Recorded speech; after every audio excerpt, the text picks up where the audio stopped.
I had the ubiquitous operating system decide it was going to do an update 17 minutes before I went live, and I couldn't do anything about it. So if we were in person, I would have told jokes, but we're not, so here we are. Okay, so first of all, you're very welcome to this session on machine learning. If you're using social media, it'd be great if you could please use the hashtag that is shown on the right-hand side there, Scottish Summit 2021, so we can keep all of the buzz in one place for everyone to share. So we need to give a big shout out to our sponsors, without whom the event today couldn't be successful. They're ScriptRunner, GQ Global, Proximo, Redspire, Agilicis, and Hitachi Solutions. And, you know, it's very easy for a speaker to show up and talk about what they're passionate about, in my case, AI, machine learning.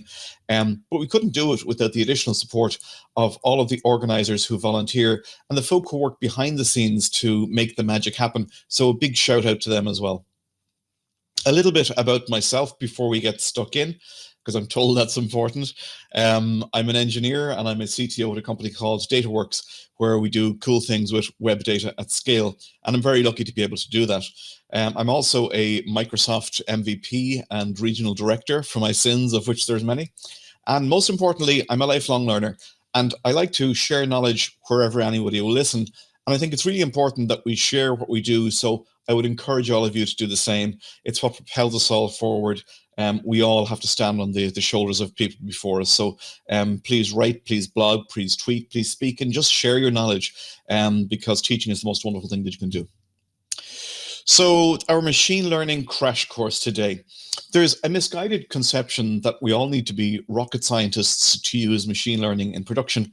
And to this I say balderdash, because machine learning is an engineering skill that developers absolutely in this day and age need to add to their bag of tricks. And the journey does not have to be painful. In fact, it can be quite enjoyable. So the aim of this session is to give you a solid crash course in just enough concepts and learning about machine learning and AI, so that you guys as attendees can apply the lessons learned in a practical manner in code immediately. So as the session title says, I want you to leave your calculus and your trigonometry and your PhDs at the door, and let's learn how to predict the future in about 45 minutes with no math required. So the agenda for this talk and the session today will cover 4 main points. We're going to look at the big picture of AI and machine learning. We're going to discuss some general concepts that are foundational to working with machine learning. We're going to cover different tools and look at some code.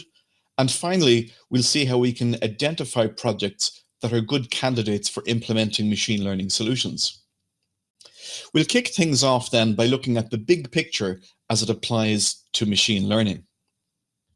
Our first topic that we're going to cover and discuss is the question that I'm always asked, which is, you know, AI versus machine learning. What's the difference, and where is the split? And at the end of the day, what we need to say is, you know, is all this stuff scary, right? So should we be frightened of this? Because we see all sorts of interesting things with robotics, and we think of our future overlords, and because that's what we think of when we think about AI, machine learning. And it's this impenetrable thing that is very mathematic heavy, and it's only for rocket scientists and PhDs. And in addition, it's not going to be long before the robots take over and it's the end of the world, right? Well, it's not quite that bad. In fact, we're a long way from it, even though the likes of Elon Musk will have you believe other things. The thing is that computers only do what we tell them. And so far, while it might seem that AI and machine learning can do incredibly clever stuff, it's only clever within a very tightly controlled domain of technology. And beyond that, from a general intelligence point of view, it's actually pretty dumb and stupid. And I want you to keep in mind that we shouldn't be afraid of AI. We should use it like any other tool in the bag of tricks, and it's there to be learned and taken out whenever it's needed. Use the right tool for the job at all times. A lot of times when I'm brought in to do some consultancy or talking about machine learning or AI, we end up not using AI or machine learning. We end up tuning some SQL, because sometimes that's the best solution, and always keep that in mind. So one of the things that I'm often asked about by both business folk and engineers who are not aware is, what actually is the difference between AI and machine learning. And I think this tweet by Matt Valesso, it kind of tells a story. It says, the difference between machine learning and AI is that AI is written in PowerPoint and machine learning is written in Python. And it's a good humorous way of looking at it. From a practical point of view, however, this actually really is the case. AI is the top level of the subject. In the same way that software engineering is a subset of computer science, machine learning is a subset of artificial intelligence. We don't go off when we're asked what we do, and we don't say, oh yes, we work in a subset of computer science. We say we're software engineers. Right? So it's the same thing. AI operates at a higher level of abstraction. It's about trying to make machines think, reason, and act for themselves independently. And it normally brings an awful lot of different techniques together. Machine learning, on the other hand, is generally quite specific in what it's trying to achieve and the problems that it attempts to solve. But the most important thing to remember, whether we're talking about general AI or machine learning, is that at the end of the day, it still comes down to 3 words: if, then, else. That's all it is. So don't be frightened of it, and let's jump in a little bit further. I like this cartoon here. The joke is that you feed data in and a big pile of math into a black box, and then you examine the results. And if the results isn't what you want, well, you just store up this pile of stuff and you keep doing it until the right answer comes out. So is machine learning as crazy basic as this? In a way, yes, it can be. And you'll see why a little bit further in the session. The next thing I want to just say is that, and it's really big, you don't need to have a PhD to work with AI or to understand it. It's not rocket science. And I want to show you an example of something that used to scare the heck out of me until I understood what it actually said. And here's the example. I'm not a math guy. And when I first looked at this particular thing that's on the screen right now, my brain went into these multiple flips. There's not a hope I can understand this, right? Like it's completely impenetrable. Well, no, it's actually a language just like any other that I use, JavaScript or C# or Python. And once it's translated, it's not that difficult at all. What we're looking at here is symbolic representation of logic. It's just a method for doing something. It's a method for working through a series of actions that will describe a particular outcome. And this particular algorithm is one that's used for what's called anomaly detection in machine learning. Simply what it actually does is it tells us the average distance between a data value and its average. Some of the practical uses of anomaly detection would be, say, identifying credit card purchases that are not within your normal pattern of purchase behavior, finding signals in, say, the measurements from a factory production line that would indicate some kind of mechanical part is out of sync and needs correction, or maybe monitoring the GPS position of location signals from your mobile phones on an average traffic day to show that the deviation from the normal would indicate maybe a road traffic accident.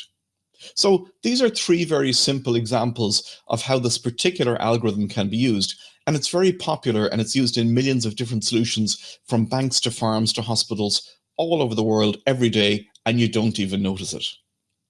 My point here is that if we forget about the crazy mind-bending math symbols that look like they're going to help somebody launch a rocket or explode a nuclear bomb or something, and instead focus on the practical use cases and what the symbols actually translate to, well, then suddenly it's quite accessible.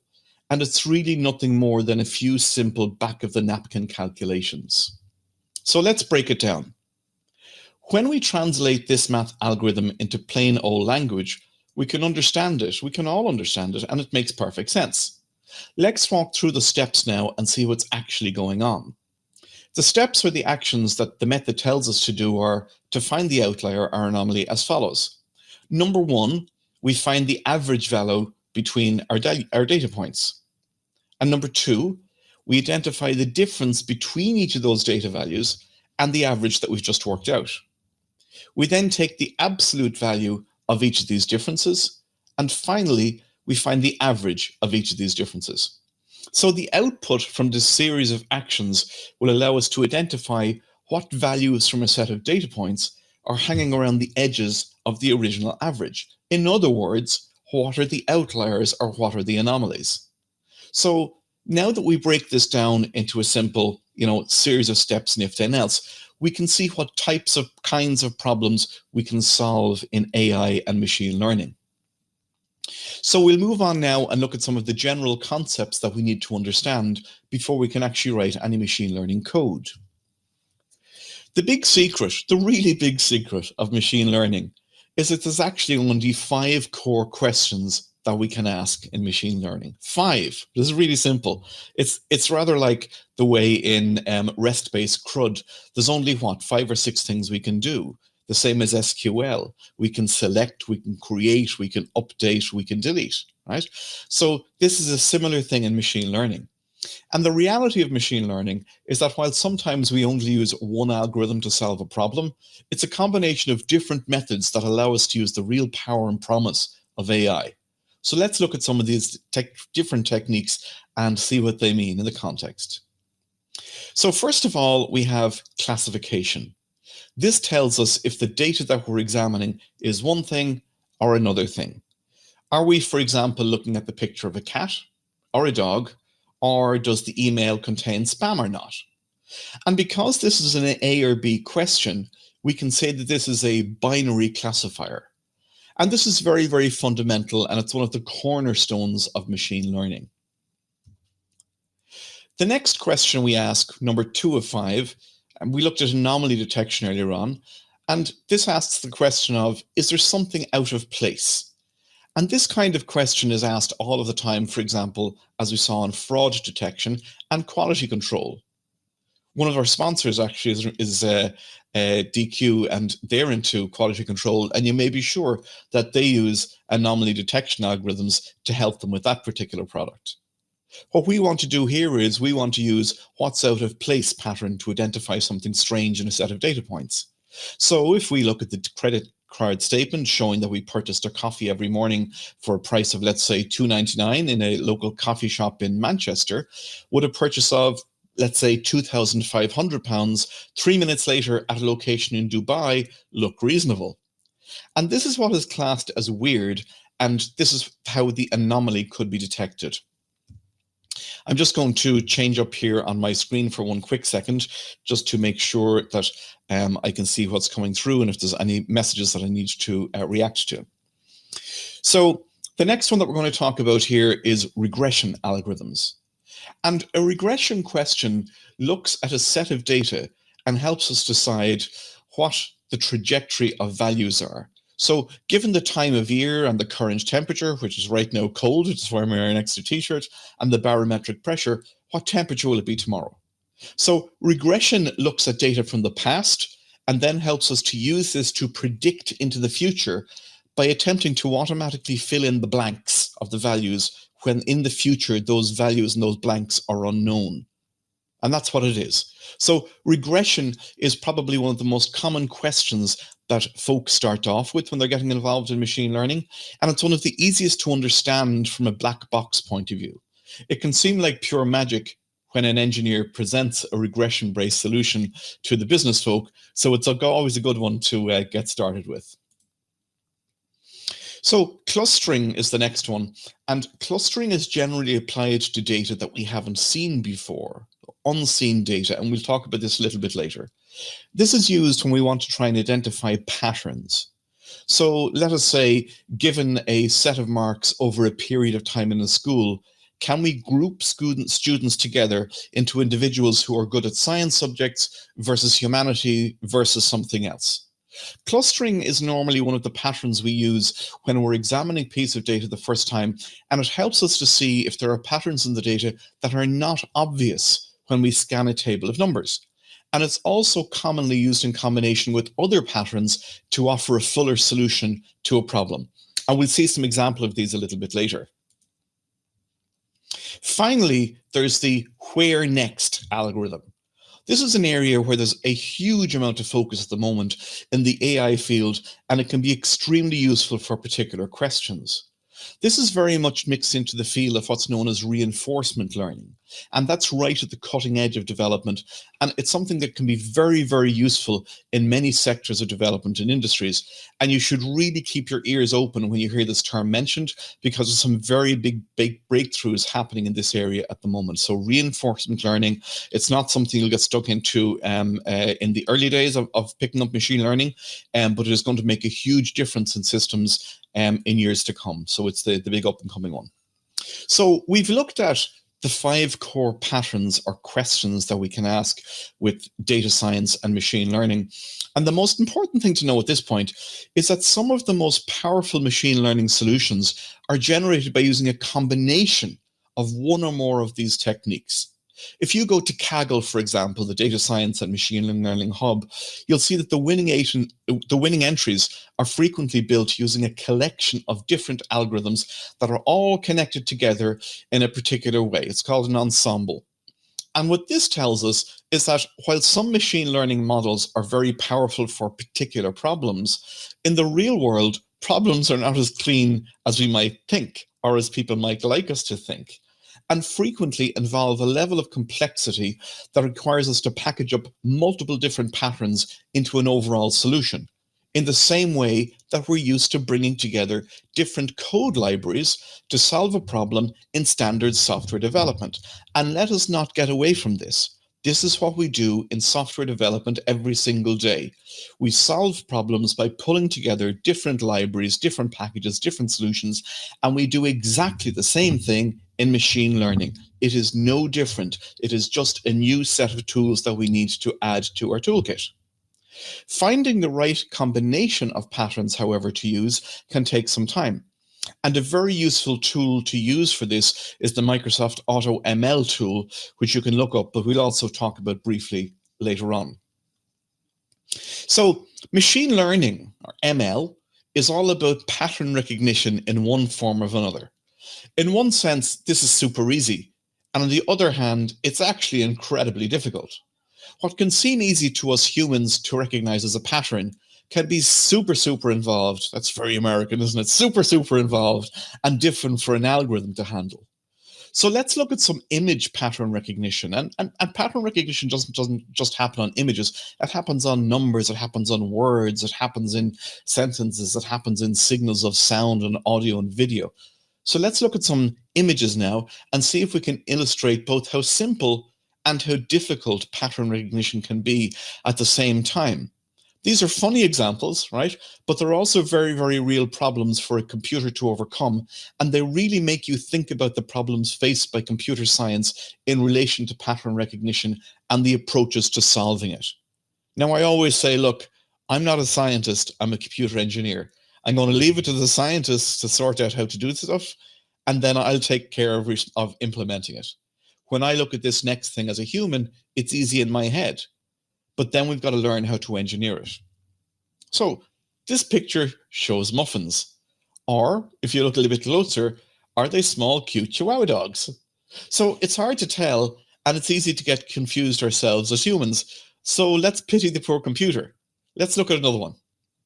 These are nice, tasty bagels. I like bagels. Or there are also dogs of different breeds and types, all snuggled up for a good night's sleep. And finally, which makes a mess of your kitchen floor when they come in from a walk through the winter fields, and which helps you clean it up? You can see clearly from the examples that we've shown here the challenges faced. And while this is obvious from an image point of view, it's used to illustrate the point we can see in all areas of machine learning. However, this is not by way of saying that this stuff is hard and you need a big old PhD. Far from it. It's to set the stage and show you what's possible and to explain the fundamentals behind it. So now let's move on and dig in a little bit deeper. There's 3 different types and 3 core types of machine learning. We have unsupervised, supervised, and reinforcement. We've seen these types of diagrams and charts when you hear about machine learning before. I want to have a look at them now and try and make sense of them on a practical level.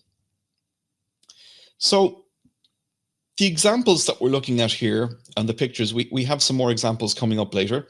And we can see that unsupervised learning means that we have no knowledge of the data before we see it. So we have to carry out tests like data clustering to try and see what we're even looking at. Supervised learning means that we already know what the data looks like, and we have pre-known examples of the data, what it looks like, and the kind of ranges involved in the different values. And then finally, we have what I talked about a few minutes ago, reinforcement learning. This is the very exciting and cutting edge area, and it's used in a lot of real-time systems such as autonomous robotics, autopilot car control, and drone driving and navigation. And of course, it's extremely heavily used at the moment in game development. So if in that area, you'll know the term. As you can see from the terms and the tags below, unsupervised learning is driven by data. Supervised learning is driven by tasks that we give the algorithms, and reinforcement learning improves by time by learning from mistakes. Unsupervised learning is mostly concerned with clustering data together. We can tell from a high level the important parts of the data, and we can figure out how to group things. Typically with clustering, you say, here's a random number, go and try and cluster those things that I'm showing you into 3 different groups. So in this case, we end up with 3 different distinct groups of cat and dog and horse. And we can see those there. The next one that we might want to look at is supervised learning.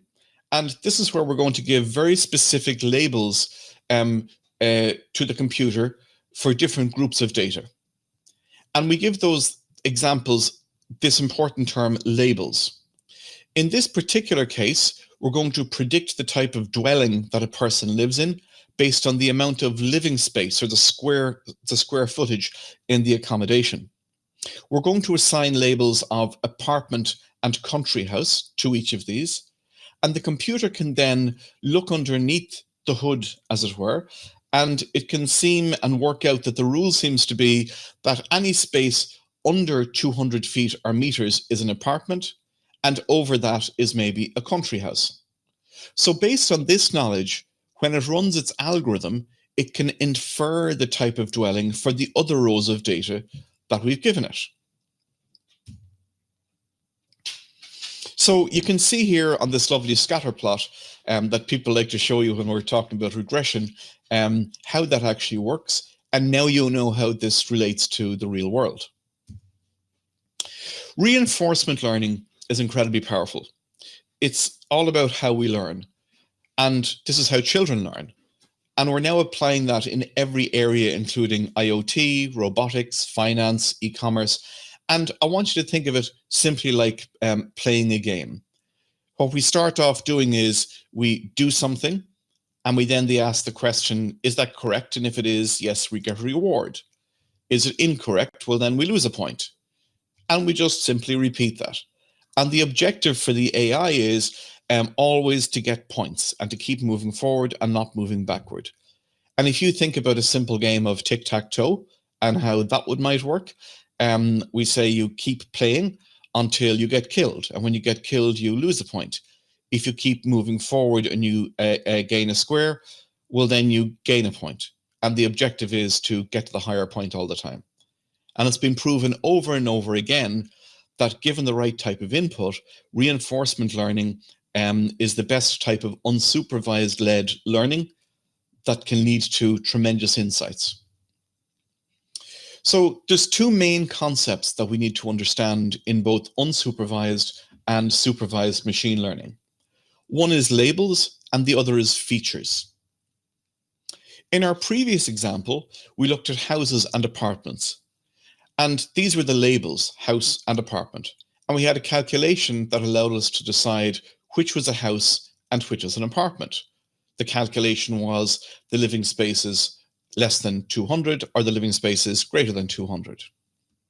In this example, we're going to use the labels of cat and dog. So the label is the end result. It's the thing that we want to classify. But there's other things that we need to work with, like the calculations in the previous example, and these are called the features. Features are the particular characteristics of a thing. And when we observe them, they allow us to define if a thing is one thing or another thing. So if we look at our cat and then our dog, or rather our cat and our dog, because I'm mirrored on my screen here, we can see how this works in action. We know that the end result, the label, is cat or dog. And we can see that the different characteristics of a cat or dog that differentiate them, some of the features clearly indicate that the object is a cat. For example, it has retractable claws, and they can climb trees, whereas others, like a bark, is a dog feature. And it's the difference between these things that are measurable. And it's these differences that are used to help us make the predictions that we do with machine learning. As a human, we make these things automatically in our head, these decisions and predictions. And we can do some things intuitively, like the muffins versus the dog. However, for other problems, there's simply too many variables and features, and we can't handle them. And this is where computer-implemented machine learning algorithms excel. So if we move on, we can say that features and labels are extremely, extremely important concepts. So I'm going to show you the difference between features and labels in another way to just reinforce this concept. We can see here that we have a person and we have a dog. And if we move on, we can see that label dog shows features 4 legs, tail, big black nose, and floppy ears. On the other hand, if we look at the next one, we have the features of a person. It has 2 legs versus 4. It has 2 hands versus 4 legs or 4 paws. And it has a face that doesn't have waggy ears and doesn't have a huge big black woggly nose. So they're the things that define the label of person and the set of features that define what the label might be. So the last thing we're going to talk about in concepts is feature selection. So we said, well, this thing is the dog, that thing is a cat, this is a muffin, that is a dog, that's an apartment, that's a country house. But how do we select those features? And this is one of the most important things that we do in machine learning. So in our examples up to now, we've kept things very basic. We've looked at one simple thing that defines if something is one thing or another thing. And in the case of our apartment versus our house, we took the single feature of the size of living space. However, in reality, this is not the only thing that can help us decide if something is a country house or apartment, or indeed from, let's say, property renters or buyers' perspective. They're interested in that dwelling, and not only the dwelling, but the area around the dwelling and what price they're willing to pay for that. So in this case, we need to examine other features that are available to use for the comparison. Selecting the best features for machine learning is one of the most critical things that we can do. And sometimes it's as straightforward as picking 1, 2, or more items from the list. And in other cases, you'll end up combining features together, feature combinations. And this is called feature engineering. And you'll learn about this as you dig deeper into the practice of machine learning and AI. So we look back at this particular cartoon again. You remember this from earlier? So let's discuss the importance of this now. So in feature engineering, it's usually true that if you select and use one set of features as your inputs, you will get a different set of outputs as your prediction. And often in feature engineering, a big part of the workflow and investigation process of building a machine learning model is chopping and changing the different types and quantity of features to get the best possible output. So when you look at what I'm doing here, I'm saying, okay, we might go in there and we might say, well, I'm not going to use price, or I'm not going to use shopping or weather, because they're too general. Maybe what I'm going to do is I'm going to link public transport and availability of it together with schools and give that a particular value. And that then helps us to move up to a different price. I may decide that local cities and taxes are booleans. And I might decide that taxes go in a range of maybe less than 100 per year or greater than 150 per year, etc. So this is all to do with what type of selection that we can do around the actual features to enable us to predict the labels that we want, because the label is the end result of our feature engineering. So one of the easiest ways to get started, and Joe, you might give me a shout if I'm starting to run tight on time. One of the easiest ways to get started with machine learning is to identify features that have a correlation. That is to say, finding features that have a strong relationship to one another. In the example of our house price, we can say that the square foot floor space of a house is correlated to its price. We've also seen that other factors can come into play. Another example would be where the price is not only related to the square footage of the house, but also the proximity of the house to neighborhood facilities like shops, schools, public transport, and the like. So the question is then, when we look at a data set, how can we find these relationships? And the answer is using exploratory data analysis, or what's also known as EDA. So one of the better known tools in data science and machine learning for exploring data is called the Pandas profiling library. And this is a pre-built library that we can simply feed in some data. It will run some sophisticated set of algorithms on the data, and it will give us some useful information about the data, such as its primary features, what type of data we're dealing with, and what features are correlated to others. So in this code, we can see an example of some general sample data that I'm generating. It basically says, generate a bunch of records about people and their salaries. And if the code working set is, let's say, between 18 and 65, based on a random age value generated, output a salary. So the concept is very, very simple. The older and more experienced somebody is, the higher that they get paid in salary. And then I add in another variable, the education level. And I'm saying here that depending on a person's education level, they get paid an additional multiplier based on their salary. So let's see how this looks like when we do then some EDA on it. And this is what we see in a simple diagram. The data as we generated is as expected. We can see 4 clear clusters of data that represent the age and the salary. And within these, we can see the additional spread of salary depending on the educational level we've assigned to that person. So let's see how this shows when we run an analysis of the data in Pandas profiling library. First of all, we get some general observations about the data, like we can see for each feature, the spread of the data, minimums, maximums, to give us some insights, that type of stuff. And then critically, we can go and we can do what's called a correlation analysis. And we can see here a very clear link between the 3 variables that we constructed. So the message here is that there's numerous tools out there that can help us to understand the data using EDA. And once we understand it, we then know what types of algorithms that we can apply to the data to help us, for example, predict house prices, predict when a machine is going to fail, or if a customer buys one type of product, well then what type of other product are they likely to buy or purchase if we give them a special offer on that particular combined purchase product. So now that we know the different basic concepts, we can move on and examine the tools and code bases that are available to us in machine learning. I'm going to speed up a wee bit now because we're getting a bit tight on time. So I'm going to talk now about some automated tools versus building things yourself. There's 2 core areas to know about here: using automated systems and APIs, and carrying out a lot of coding yourself and building things up from scratch. Like everything, which you use depends on your use case and the resources available to you. Automated machine learning is one of the strengths that's built in, for example, to the Azure AI platform.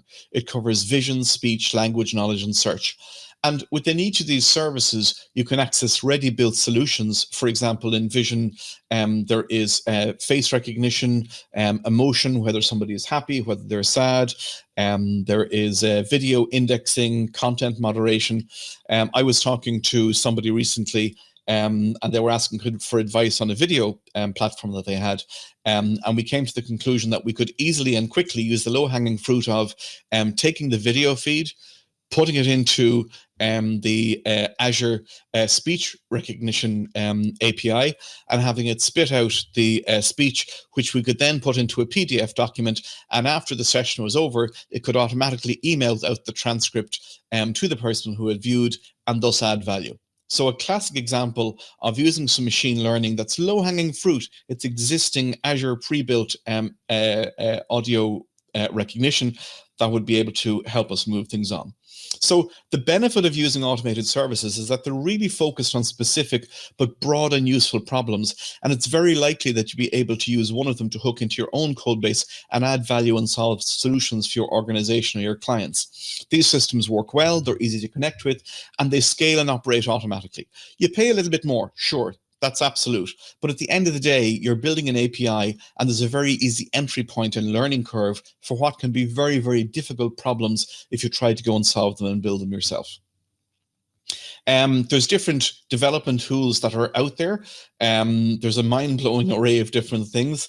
My advice is to start with, I won't go into them now here in detail, but my advice is to start with some APIs and get some quick wins, and then go through some various examples and challenges given by the prominent technologies.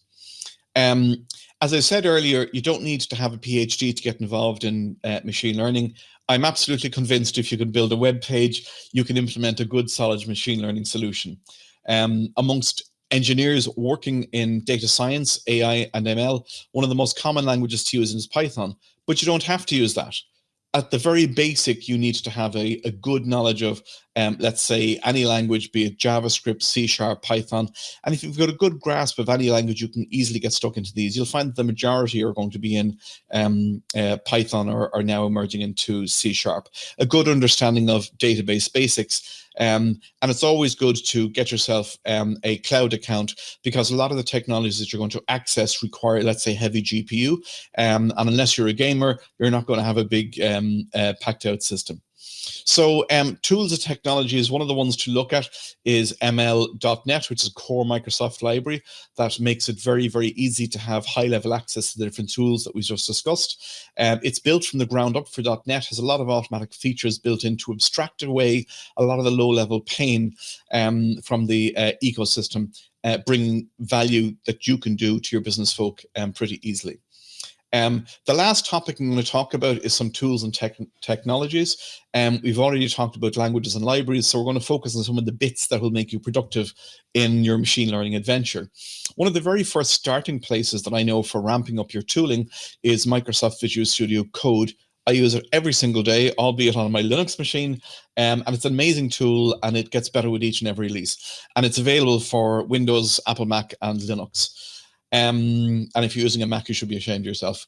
So once we have Visual Studio Code installed, the next step is to go and install it by the C# or the Python machine learning extensions. You're best to go for version 3 and up if you're using Python, because that's where the best machine learning fun is going to be had. When you install that up, you should then go and install the Azure Machine Learning extension. This is the bit of magic that will allow you to hook in and act as a bridge between VS Code and all of the AI resources available to you on Azure. Among other things, Visual Studio Code has incredible integration with the Jupyter Notebook system, which you'll learn about when you get deep into ML. And it's a very exciting feature about Visual Studio Code.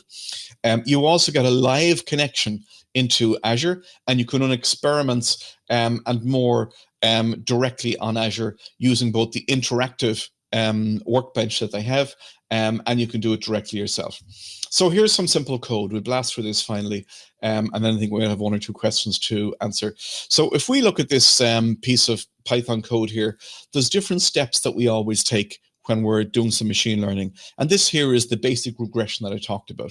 Number one, we go in and we set up by setting up our imports and everything else. Number two, we identify the key fields that are going to help us along with fields and labels. We then tell what algorithm we want to use, and we say train the algorithm, and then we say predict the output. It really is that simple, right? Like there's nothing different here once you understand what you're doing than calling a couple of APIs to print a PDF, send something to printer, to read or write something into a database. There's nothing more difficult than that. It's very, very basic stuff, okay? And there's a lot of huge, huge low-hanging fruit that we can use and leverage as engineers on our daily basis. Here's exactly the same thing in C#. We start off and we have the setup. We identify our key fields and labels. We set the algorithm and we train it. And then finally, we take out the prediction. So it's that easy. It doesn't matter whether it's JavaScript, whether it's Python, whether it's Rust, whether it's Go. It's all the same. We always use the same steps all the way through. So finally then, we're just about at the end of the session. So I want to look at how can you identify projects that are good candidates for AI and machine learning, because there's no point in saying, ooh, I want to go and do this particular thing here, if it's going to be too hard to start off with. You want to have low hanging fruit. You want to identify, have a means to identify projects in your organization or personally that you can solve that will get you good quick wins in machine learning. Because if you don't get quick wins, you're not going to be likely to stick around and learn some more. Okay, so let's look at some of those quickly. So first of all, the trick to identifying a good candidate for machine learning is to ask the following questions. Are there good input and output measurements? Can the inputs be adjusted and do the outputs change? Are there constants in the chain? And can we quantitatively evaluate between something good and something bad? These questions are asking the fundamental questions that machine learning needs to know about being able to do and operate its job efficiently. So when you're thinking about a project, it's important to first of all try and put boundaries on the problem that you're trying to solve and ask these 4 fundamental questions that we have up there in the slide. The bottom line is that if you can answer these positively, you can then move to the next step. And the problem that you're trying to solve then will be able to give you all of the measurements that we've just highlighted. You're in what we call good data shape. And the next step is to start using your skills and the tools that we've talked about to start experimenting. Now, that's been a huge whirlwind tour of all sorts of different things, of time and productivity, knowing how and where to use ML for quick wins. It was a huge amount to cover. There's never enough time. So before we go, I'm going to tell you where I have gone and where I would strongly recommend that you folks go to learn some more. So some recommended reading. First of all, these are the books that I started off with. One is called Data Smart. It's absolutely fabulous. It keeps you completely within Microsoft Excel and teaches you everything you need to know about basic machine learning in that without doing a line of code. So if you can do a sum or an RF index or something, you'll be able to get along with this book. The next one is Data Science from Scratch. I keep referring to it. I even have, excuse the noise, I even have it still here on my desk right now today. And I'm always referring back to it. So it's a great book to get. A Machine Learning for Absolute Beginners, make sure you get the 2nd edition. When you want to move a little bit deeper then, I would strongly recommend that you look at any of the books that I have up here. The Grokking series I find absolutely excellent. They steer away from anything complex and they build everything up very, very slowly. So Grokking Deep Learning, Grokking Deep Reinforcement Learning, and Grokking algorithms are all good to know. So that's really it. I think Joe said we have some questions, so we can answer any of those.